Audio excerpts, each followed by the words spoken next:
Pagpasok ng bagong taon, dagdag singil sa tubig ang sasalubong sa mga consumer. 7 pesos and 32 centavos per cubic meter sa Maynila. Katumbas ito ng 20 pesos and 8 centavos na dagdag sa buwan ng bayarin ng residential consumers na kumukonsumo ng 10 cubic meters pababa. 5 pesos and 95 centavos ang dagdag singil sa mga customer ng Manila Water. Katumbas ito ng 24 pesos and 68 centavos sa residential consumers na kumukonsumo ng 10 cubic meters kada buwan.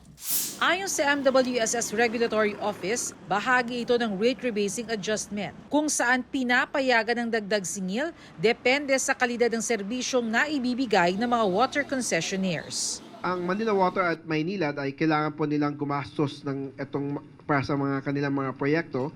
At itong mga proyekto ito ay para ma-ensure na hindi po magkaka-water service interruption sa concession area. Epektibo ang dagdag singil mula January 1, 2025 hanggang Marso. Muling magkukwenta ang MWSSRO kung may pagbabago sa mga susunod na buwan. Batid raw ng MWSS Regulatory Office na anumang dagdag singil mabigat para sa mga consumer, pero kapalit naman daw nito ay mas magandang serbisyo mula sa mga water concessionaire.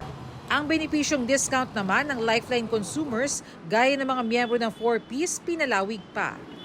2 pesos and 87 centavos ang dagdag singil sa low-income Lifeline consumers ng Manila Water at 10 pesos and 56 centavos sa nasabing konsumo sa Maynilad.